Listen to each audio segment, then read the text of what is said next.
Hadirin dan hadirat yang dirahmati Allah Subhanahu wa taala, kita masih bab al-hilm wal anat wa rifq, tentang sikap lemah lembut ya.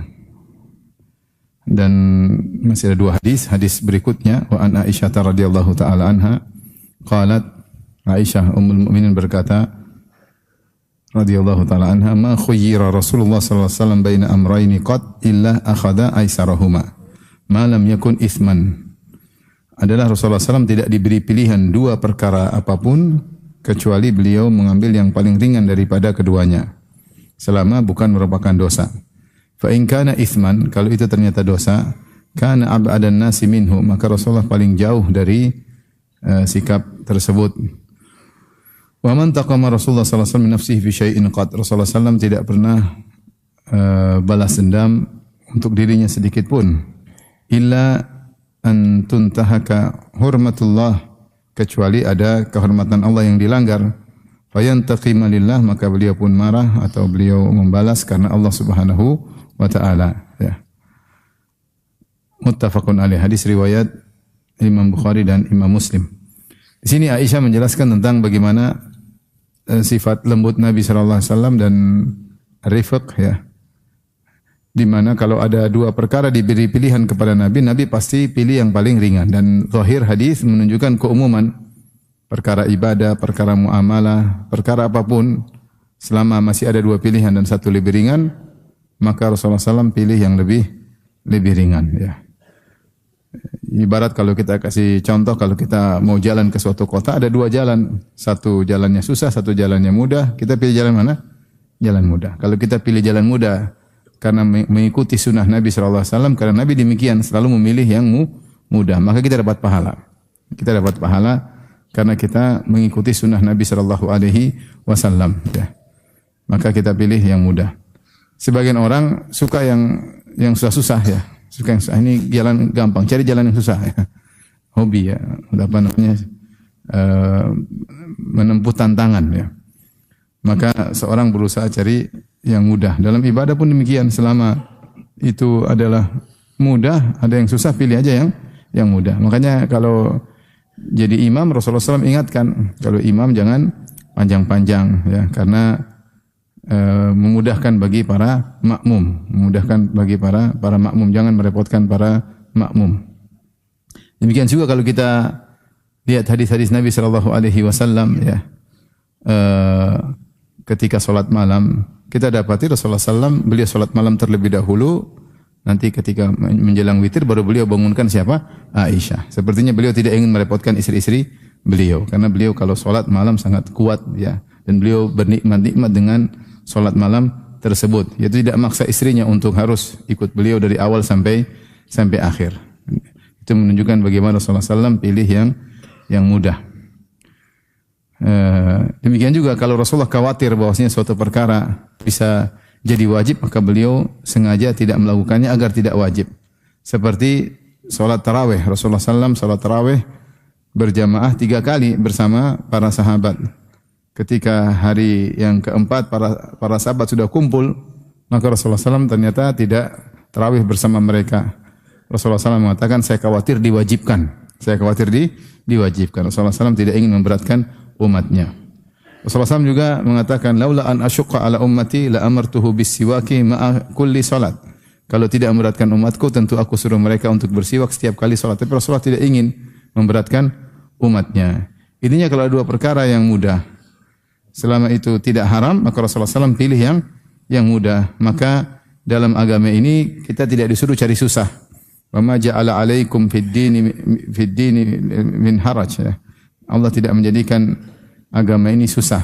Yuridullahu bikumul yusra wa la yuridu bikumul usra. Allah ingin yang mudah, Allah tidak ingin yang susah ya. Baik. Oleh karenanya sebagian ulama berdalil, dan ini pendapat jumhur ulama, tentang misalnya melempar jamarat ketika hari-hari tasyrik, tanggal 11, tanggal 12, tanggal 13 ya. Ketika tanggal 10 Rasulullah SAW melempar di pagi hari. Tanggal 10 Dzulhijjah Rasulullah SAW melempar di pagi hari, lempar Jamratul Aqabah. Tapi ketika tanggal 11, tanggal 12, 13 ternyata Rasulullah SAW menunggu sampai waktu zuhur. Sampai kata Ibnu Umar, kunna natahayyanu zawal, fa idza zalatis syams ramaina. Kami dulu menanti-nanti sampai matahari tergelincir dari tengah langit, yaitu masuk waktu zuhur. Jika matahari sudah tergelincir, maka kami pun melempar. Maka banyak ulama, jumhur ulama berpendapat bahwasanya melempar jamarat pada tanggal 11, 12, 13 dimulai sejak zawal, yaitu sejak waktu zuhur. Kenapa bisa demikian? Kata mereka, karena Nabi menanti-nanti waktu tersebut. Bahkan Nabi lempar dulu baru salat zuhur. Nabi lempar dulu baru salat zuhur. Terus mereka berdalil dengan hadis ini. Kata mereka, seandainya boleh melempar di pagi hari, Rasulullah tidak akan menyulitkan umatnya. Apalagi yang berhaji bersama Nabi, ada anak kecil, ada perempuan, ada orang tua. Ketika Nabi sengaja merepotkan mereka untuk melempar ba'da zuhur, berarti memang awal waktu lempar jamarat adalah waktu zuhur. Tentunya ada khilaf masalah ini. Ada yang mengatakan Rasulullah sengaja memilih waktu yang paling afdal. Bukan berarti tidak boleh melempar sebelum zuhur. Tetapi sebagian ulama berpendapat, kalau memang boleh di pagi hari, Rasulullah akan variasi. Beliau mungkin lempar setelah zuhur, ada waktu lain sehari mungkin lempar sebelum zuhur, atau menyuruh sebagian orang, kalian lempar sebelum zuhur, saya nanti pas zuhur, kalau memang boleh. Tetapi ketika 3 hari berturut-turut, Rasulullah SAW tidak melempar kecuali setelah zuhur, maka ini dalil yang kuat, dan ini pendapat mayoritas ulama dari para ulama madhab, bahwasanya lempar jamarat waktunya baru sah tanggal 11, 12, 13 setelah azan zuhur. Setelah azan zuhur, ya. Mereka berdalil dengan hadis ini, kalau memang boleh maka Rasulullah akan melempar sehari saja di pagi hari, atau Rasulullah membolehkan orang-orang untuk melempar di pagi hari. Sebagaimana ketika mabit di Muzdalifah, Rasulullah SAW membolehkan orang-orang untuk meninggalkan Muzdalifah sebelum subuh. Wanita-wanita diizinkan, dha'afah, orang-orang lemah, orang-orang tua diizinkan. Di antaranya Saudah bintu Zam'ah juga minta izin untuk meninggalkan Muzdalifah menuju Mina sebelum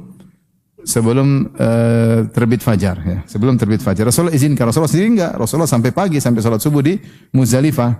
Nah, ini dalil bahwa Rasulullah memudah, silakan yang ya, karena meskipun yang sempurna sampai salat subuh, tapi ketika boleh untuk meninggalkan Muzdalifah bagi orang yang susah, orang yang lemah, orang yang sakit, orang tua, maka Rasulullah izinkan. Maka Aisyah ketika menyampaikan hadis ini, dia menyesal, dia mengatakan seandainya saya dulu minta izin seperti Saudah, ya, seperti Saudah, karena wanita sampai subuh repot, ya. Tapi kalau mereka berjalan sebelum waktu subuh, tidak dalam keramaian, jadi lebih mudah.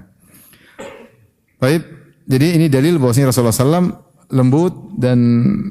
lembut bagi terhadap dirinya dan bagi kaum muslimin, tidak ingin cari susah. Kalau selama bisa mudah, ngapain cari susah, ya. Kalau pengajian ada naik mobil, ngapain jalan kaki, naik mobil aja. Naik mobil aja. Ya, selama mudah jangan cari susah. Tapi kemudian Rasulullah SAW Aisyah bercerita, wa man taqama Rasulullah SAW min nafsi fi syai'in qad. Rasulullah SAW tidak pernah marah atau balas dendam atau marah untuk membela dirinya sendiri, sama sekali enggak pernah. Illa antun tahaka hurmatullah, kecuali ada larangan Allah yang dilanggar. Fayantaqim lillah, maka Rasulullah pun marah karena Allah, bukan karena dirinya. Muttafaqun alaih. Oleh karena Rasulullah SAW bahkan ketika diracun oleh wanita Yahudiyah, dan itu terkait dengan dirinya, ya, maka beliau tidak menyuruh untuk membunuh wanita Yahudiyah tersebut. Beliau maafin. Beliau tidak membela dirinya sendiri, karena itu terkait dengan apa? Dirinya. Demikian juga ketika beliau disihir oleh lelaki Yahudi, Labid bin Al-A'sam Al-Yahudi, menyihir Nabi sampai Rasulullah SAW tersihir. Sampai Rasulullah terkhayalkan bagi dirinya dia mendatangi istrinya, padahal dia tidak mendatangi apa? Istrinya. Sampai akhirnya Allah kirim malaikat untuk meruqyah Nabi SAW, maka Rasulullah pun sembuh, ya. Rasulullah pun maafkan Yahudi tadi. Rasulullah SAW tidak suruh tangkap dia, kemudian bunuh dia, padahal kita tahu sihir hukumnya haram. Dan Rasulullah penguasa di kota Madinah ketika itu. Tapi karena terkait dengan dirinya, Rasulullah SAW memaafkan. Rasulullah memaafkan, ya.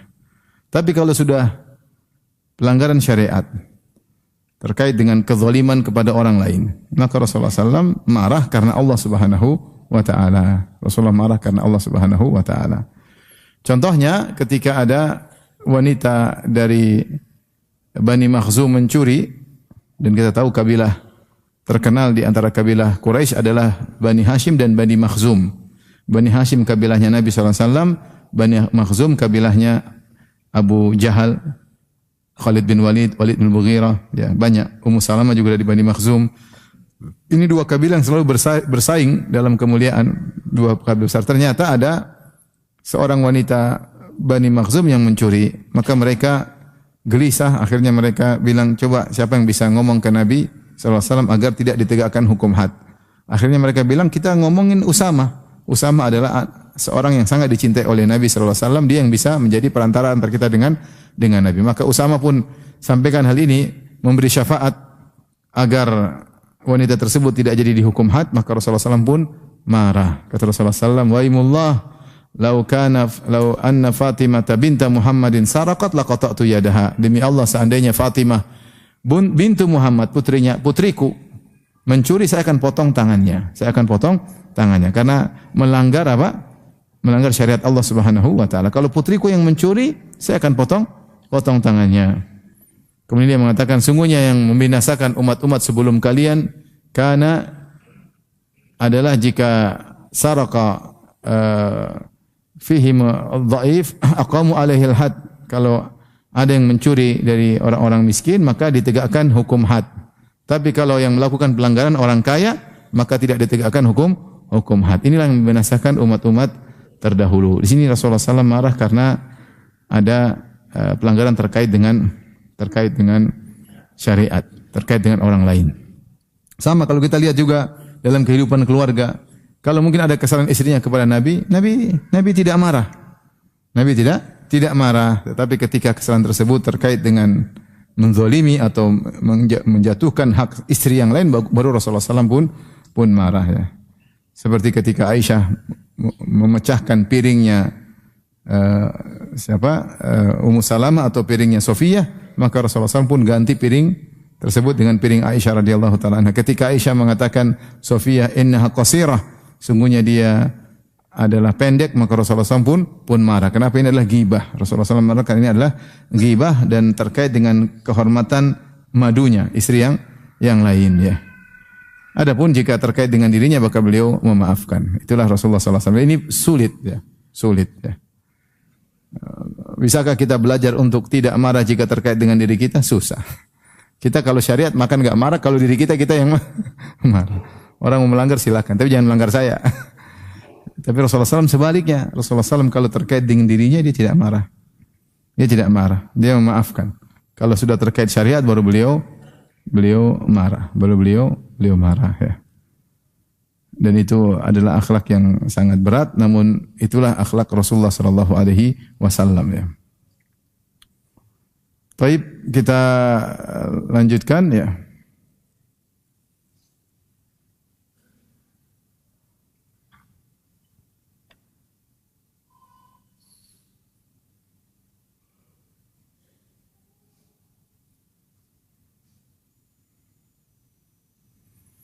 Hadis terakhir dari bab ini, wa an Ibnu Mas'udin radhiyallahu anhu, dari sahabat Ibnu Mas'ud radhiyallahu anhu qala, dia berkata, qala Rasulullah sallallahu alaihi wasallam, Rasulullah SAW bersabda, ala ukhbirukum biman yahrumu 'alan nar, maukah aku kabarkan kepada kalian tentang orang yang haram atas api neraka, au biman tahrumu 'alaihin nar, atau orang yang neraka haram atasnya.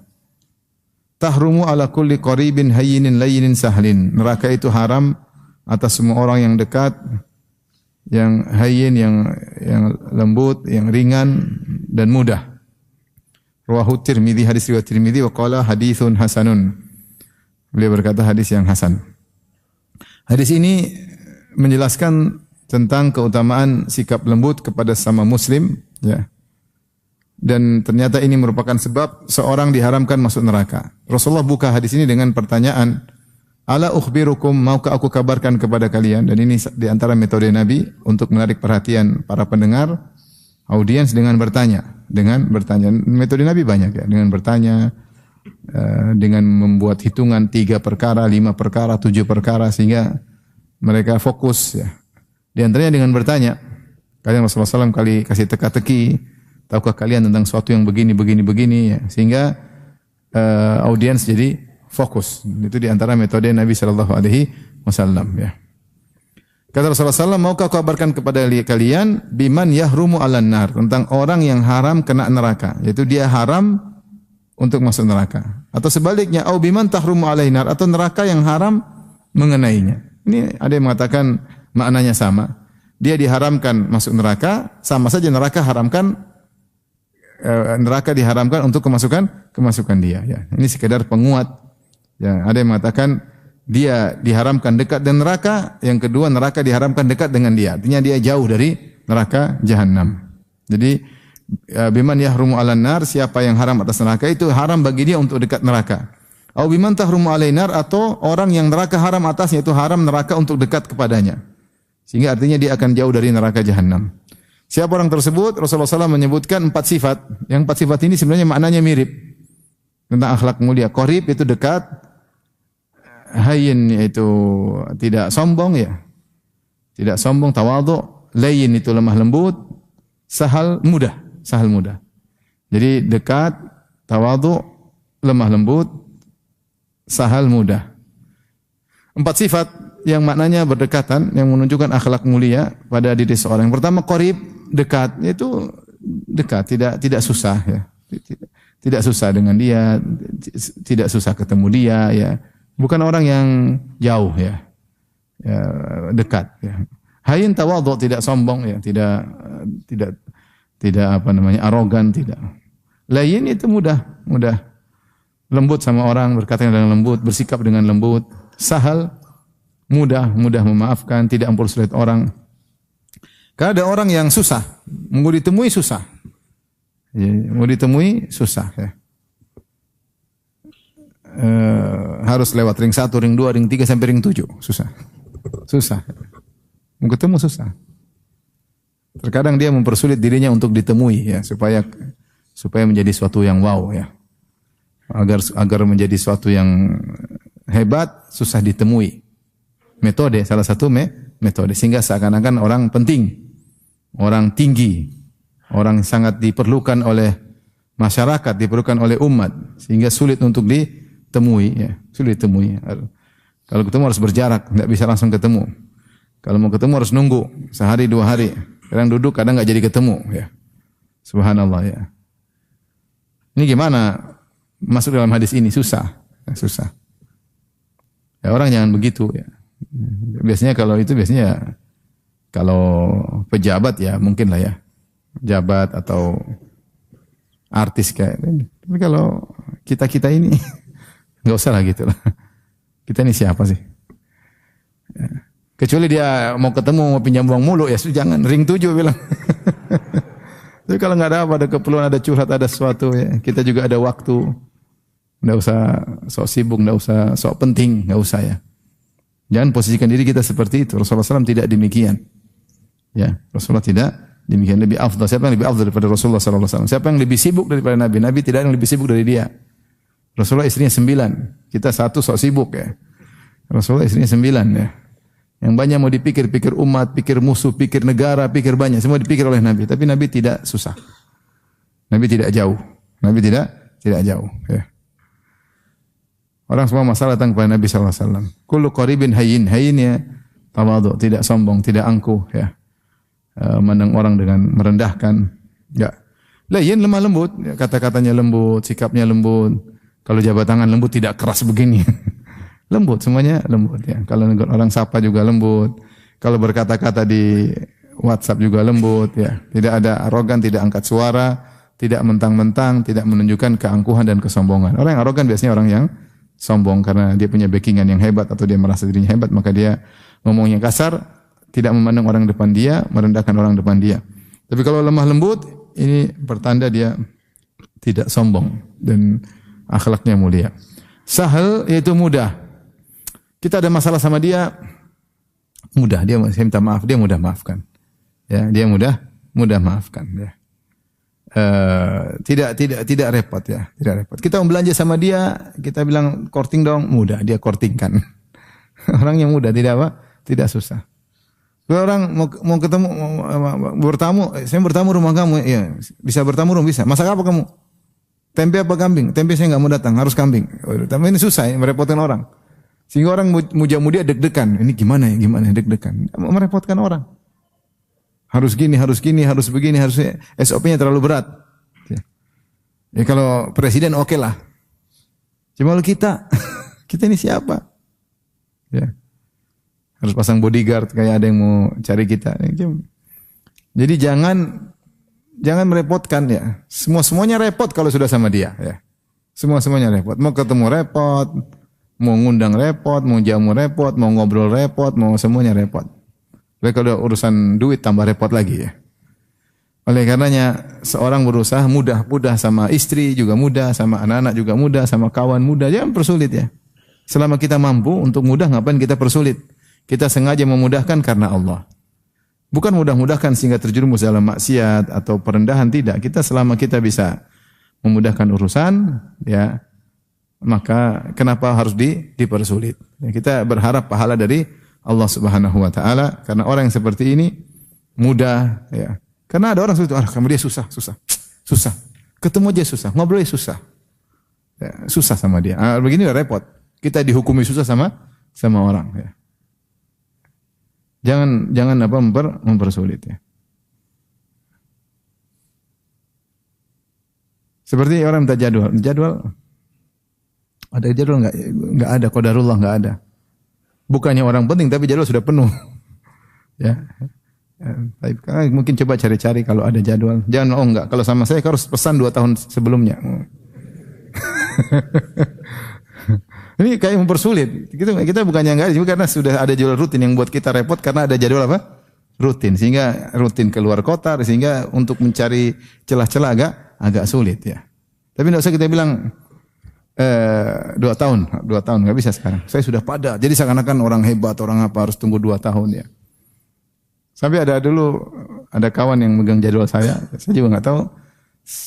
Ada yang datang ke saya, Ustaz tahu dulu ada kawan pernah minta jadwal Ustaz. Iya. 2 tahun lalu. Oh, belum dapat. Belum. Dia sudah meninggal Ustaz. Aduh. Sudah meninggal ya. Terus ada lagi yang minta jadwal dari Palu. Dari Palu dia minta jadwal. Wah, sudah enggak bisa dihubungi. Mungkin udah kena bencana, udah meninggal. Ya, artinya bukan disengaja, tapi memang qadarullah karena kesibukan sehingga artinya kita jangan nyusah-nyusahin kalau memang kita enggak bisa ya sudah. Kita bilang enggak bisa, jangan juga janji manis. Bisa ternyata enggak bisa. Tapi jangan mengesankan pada orang bahwasanya kita ini orang yang sulit. Ngundang saya sebagai orang. Ngundang pengajian ya, syaratnya harus pesawat bisnis kelas.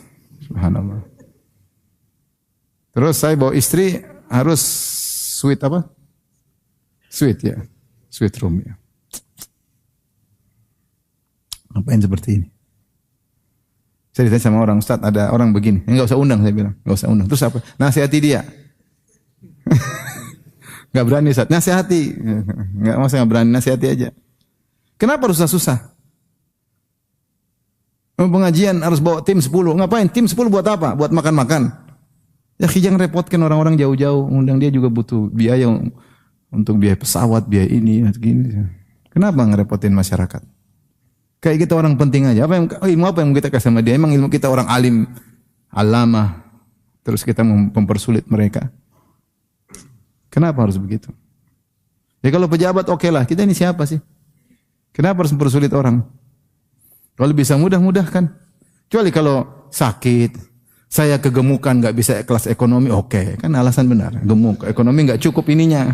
Nggak cukup. Ya oke. Saya pernah pergi ke suatu kota. Saya minta pesawat paling pagi dan itu pesawat Lion. Dan tidak ada semuanya kelas, nggak ada ekonominya. Lion kan semuanya kelas ya, semuanya bisnis ya. Enggak, semua ekonomi nggak ada bisnisnya ya. Akhirnya saya pergi pesawat paling pagi, dibelikan kursi 2. Baru pertama kali Firanda. Lah, ngapain kursi 2? Siapa mungkin dia perhatian Ustaz gemuk akhirnya. Kursinya 2. Baru seumur hidup saya naik pesawat, kursinya tiketnya 2. Tiketnya 2 bukan 1, tiket Firanda sama Firanda. Ternyata memang ada prosedurnya bisa seperti itu. Jaga-jaga Ustaz. Jaga-jaga apa? Cukup, saya sudah agak kurusan saya bilang. Maksudnya Ya, kita ini manusia kadang-kadang merasa sok penting, merasa sok hebat. Ya, kita semua menimpa, makanya kita harus lawan. Kalau kita nggak lawan, kita terbuai ke bawah. Akhirnya ternina bobokan, akhirnya kita yang begitu-gitu nggak mau, harus begini, harus begini, harus begini. Ada kawan dia bilang saya nggak mau naik kecuali Garuda.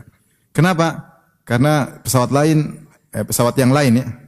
Pesawat yang lain terkadang delay dan benar terkadang delay 4 jam, 5 jam. Ya sudah itu alasan masuk akal ya, logis ya. Selama tidak merepotkan, jangan kita repotkan sesama saudara kita ya. Sampai ada yang mau ngisi pengajian, sana siapin ya. Yang saya Alphard tim harus pakai Palisade, subhanallah. Yang bilang bukan ustaznya tapi timnya. Jadi ustaznya harus Alphard, timnya pakai apa? Palisade. Yang ada Avanza mau diapain? Ya ente mau apa subhanallah. Ya udah seadanya aja. Seadanya aja. Kenapa mempersulit? Apalagi dakwah, kenapa mempersulit? Kita syarat-syaratin orang harus bayar ini, bayar ini. Memang kita punya ilmu apa mau kasih mereka? Mau jualan ilmu apa mau kita jual sama mereka? Suruh bayar mahal.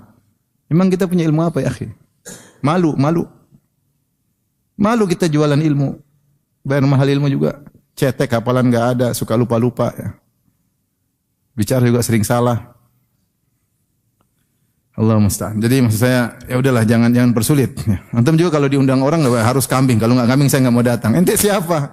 Tempe goreng ente sini. Jadi enggak usah merepotkan orang. Santai aja. Apa yang orang kasih itulah kita terima ya sudah. Tidak semua orang punya kemampuan, tidak semua orang dermawan, banyak yang pelit ya sudah sabar ya. Sabar.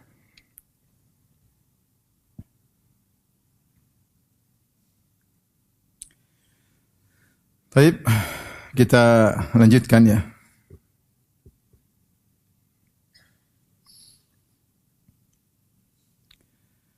Bab berikutnya, bab al-afu wal i'rad anil jahilin. Bab memaafkan dan berpaling dari orang-orang jahil. Sama ini salah satu dari akhlak mulia yang pahalanya sangat besar, memaafkan dan berpaling dari orang-orang jahil. Kemudian Al-Imam Nawawi rahimahullah membawakan beberapa ayat sebagai mukaddimah sebelum beliau membawakan hadis-hadis seperti kebiasaan beliau. Qala Allah Ta'ala, Allah berfirman, "Khudhil afwa wa'mur bil urfi wa'rid 'anil jahilin." Khudhil afwa yaitu khudh ma tayassara min akhlaqin nas. Yaitu khudhil afwa maksudnya maafkan orang-orang, jangan terlalu ekspektasi tinggi kepada mereka. Apa yang mereka bisa lakukan terima. Sisanya yang mereka tidak lakukan maafkan. Sisanya mereka tidak lakukan, maafkan. Terima aja. Mereka bisanya segitu, ya sudah. Jangan paksa semua orang harus dermawan. Kau terima, ya sudah. Karena Allah Subhanahu wa Ta'ala ya. Kalau kita merasa tidak dihormati, ingat kisah Nabi Musa sama Nabi Khadir. Allah sebutkan fantalaqa hatta idza ataya ahla qaryatin istata'ama ahlaha fa abaw ayyudhayyifuhuma. Ketika berjalanan Nabi Khadir, Nabi Musa ke sebuah kampung, kemudian mereka minta makan, fa abaw ayyudhayyifuhuma. Maka mereka seluruhnya enggan untuk kasih makan mereka berdua. Bayangkan, yang ketuk rumah Nabi 2 orang, bukan satu Nabi, berapa orang? 2 orang. Ini Musa pernah berbicara langsung sama Allah Subhanahu wa Ta'ala. Bukan sembarang orang. Ketuk pintu minta dijamu, enggak dikasih jamuan. Ya sudah. Sebagian ulama mengatakan kalau kau tidak dihormati, ingat Nabi Musa. Siapa yang mulia? Kau apa Nabi Musa? Kau pernah bicara sama siapa? Sama malaikat aja enggak pernah, sama setan mungkin pernah. Ini Nabi Musa berbicara langsung dengan Allah. Sampai diberi gelar kalimullah. Terus dia minta jamuan, tidak dikasih. Ya kita kadang-kadang ada perasaan hudzu nafs, merasa begitu, jengkel manusiawi. Tapi ketika timbul kejengkelan seperti itu, kita ingat Nabi Musa, Nabi Khadir, mereka sabar ya. Sabar, mereka tidak ngamuk-ngamuk. Tidak bilang, kau tahu siapa ini? Ini Khadir, siapa ya? Musa. Khadir siapa saya? Jelasin, enggak kan juga. Enggak juga, bisa aja. Ya udah semampunya orang ya. Kita manusia macam-macam, ada yang kita dermawan, ada yang pelit, ada yang macam-macam. Kita tidak bisa maksa semua orang dalam satu perangai. Itu maksudnya khudil afwa, yaitu khudh ma tayassaru min akhlaqin nas. Ambillah yang manusia bisa lakukan. Ini akhlak yang sangat baik sehingga kita nyaman. Kita nyaman. Kita punya tetangga Berharap dalam hadis-hadis tetangga baik, tetangga kita kaya, kita pikir tiap pekan dia kirim nasi kebuli. Ternyata enggak pernah, padahal kaya raya. Setahun penuh enggak pernah kirim nasi kebuli. Ya sudah, terus gimana? Enggak usah bilang, saya tetanggamu loh, enggak perlu. Pokoknya ketemu salam di masjid sudah selesai, dia enggak, ya sudah, yang penting alhamdulillah dia sudah salami saya, alhamdulillah dia sudah kenal saya. Ya sudah. Yang dia lakukan kita terima. Demikianlah manusia, tidak ada yang sempurna. Semua di luar dari tidak sesuai dengan ekspektasi yang kita harapkan. Kawan pun demikian ya. Tidak semua kawan harus selalu di samping kita ketika memerlukannya. Terkadang dia juga meninggalkan kita, terkadang dia juga sibuk sehingga kita kasih uzur. Selama ini dia sudah tolong kita, satu kali dia tidak tolong, jangan kita bilang kau tidak setia. Oh, cuma sekali dia salah. Mungkin dia ada uzur tertentu sehingga dia tidak bisa berpihak di sisimu. Ya. Istri pun demikian, namanya istri ya. Punya banyak kekurangan, maka seorang mengerti kalau nasihat, tapi tidak ada yang sempurna di dunia ini. Tidak ada sempurna di dunia ini ya. Ustaz pun tidak sempurna, audiens pun tidak sempurna, kawan dekat pun tidak sempurna. Kita kecewa, jangan. Yang dia bisa lakukan kita terima, yang tidak bisa dia lakukan kita maafkan. Dengan demikian kau akan tenteram hidup ini karena kau tahu kesempurnaan hanya di surga. Kesempurnaan hanya di surga. Kawan tidak sempurna. Turidu sahiban la aiba fihi wa hal udu yafuhu bila dukhani. Kau ingin teman tidak ada kekurangannya, apakah ada kayu gaharu mengeluarkan aroma wangi tanpa ada asapnya? Pasti ada asapnya, pasti ada kekurangannya, pasti ada kekurangannya. Wa a'rid anil jahil wa'mur bil ma'ruf bil urfi wa'mur bil urfi, dan serulah kepada kebajikan. Wa arid anil jahilin, dan berpaling dari orang jahil. Ketika kau beramar ma'ruf nahi munkar, pasti ada orang jahil yang menghalangi, yang mengganggu. Itu suatu kelaziman dalam dakwah. Suatu kelaziman dalam dakwah, tapi jangan kau gubris. Wa arid anil jahilin, berpaling dari orang-orang jahil. Dan ini sama seperti sifat yang Allah sebutkan tentang ibadur rahman, wa ibadur rahmanil ladzina yamshuna 'alal ardi hauna wa idza khatabahumul jahiluna qalu salama. Dan hamba-hamba Ar-Rahman alladzina yamshuna, yang mereka berjalan di atas muka bumi hauna, dengan tawadhu, Mereka sudah tawadhu begitu, masih ada yang ganggu. Wa idza khatabahumul jahilun, kalau orang jahil berbicara dengan mereka tentunya dengan gangguan, dengan penghinaan, dengan ejekan, qalu salama, yaitu mereka mengatakan selamatan buat kalian, yaitu mereka tidak gubris. Mereka tidak gubris. Mereka biarkan begitu saja, tidak ditanggapi. Maka ini di antara akhlak mulia, wa a'rid anil jahilin. Jangan digubris. Ada orang jahil menghina, merendahkan. Kapan kita gubris? Kita rendahkan diri kita. Ya, ada orang gila ganggu kita, jangan ikut-ikutan gila, biarin dia gila saja. Selamat gila, saya jalan terus. Jangan digubris. Kapan kita gubris? Kita menyalahi ayat ini. Akhlak yang mulia mengkonsekuensikan kita, enggak usah kita gubris. Ya sudahlah. Namanya orang jahil, jangan diikuti. Kemudian ayat berikutnya waqala ta'ala, makanya ayat ini disebut oleh para ulama adalah ajma'ul ayat fil akhlaq, yaitu ayat yang paling mengumpulkan akhlak mulia. Ayat ini surat Al-A'raf ayat 199. Siapa yang menjalankan isi ayat ini, dia akan bahagia. Dia akan apa? Bahagia. Dia akan bahagia, dia tidak banyak nuntut, tidak terlalu ekspektasi tinggi, dia menjalani, dia tahu hidup ini cuma sementara dan tidak sempurna. Kesempurnaan semuanya di surga. Semuanya di surga. Wa qala ta'ala fasfahis safhal jamil. Fasfahis safhal jamil. Lapangkanlah dadamu, safhal jamil, maafkan dengan pemaafan yang indah. Kata para ulama, yang dimaksud dengan memaafkan yang indah yaitu memaafkan dengan tidak mencela. Tidak mencela. Maafkan dengan tidak mencela. Nasihati boleh tapi tidak boleh mencela. Sebagian kita kalau maafkan, ya kau brengsek, kau kurang ajar, tapi saya maafkan. Dia maki-maki dulu. Baru apa? Memang kurang aja, memang brengsek. Saya baru tahu kau brengsek, tapi ya sudahlah saya maafkan. Itu namanya maafkan, tapi bukan pemaafan yang indah. Bukan pemaafan yang indah. Adapun ini wa inna sa'ata la'atiyatun, kata Allah, wa inna sa'ata la'atiyatun fasfahi safhal jamil. Sungguhnya hari kiamat akan tiba, maka maafkanlah dengan pemaafan yang indah. Ngapain kita dendam-dendam, ribut-ribut? Sebentar lagi hari kiamat. Kalau bukan hari kiamat besar, hari kiamat kecil, kita mati. Faman mata faqad qamat qiyamatu. Siapa yang mati sudah tegak hari kiamatnya. So, kita ngapain dendam? Hidup ini tidak semuanya indah. Kita kemudian rusak keindahan tersebut dengan dendam, dengan marah. Ya udahlah, ini sudah takdir, mungkin dosa-dosa kita sehingga dia zalimi kita. Udah maafin aja. Masih cocok lanjut, enggak cocok enggak harus bersama. Yang penting maafin, sudah selesai. Hati pun tenteram, tenang. Enggak usah maki-maki dia, udah selesai. Fasfahis safal jamil. Namun ini susah. Susah. Memaafkan dan tidak pernah ngungkit-ngungkit lagi. Kalau ngungkit lagi itu namanya maafkan tapi masih mengungkit. Itu belum lapang dada. Adapun orang yang memaafkan dengan pemaafan yang indah, dia tidak ungkit-ungkit. Ini contohnya siapa? Nabi Yusuf alaihissalam. Ketika kakaknya mengatakan innaka la anta Yusuf, hadza akhi, kemudian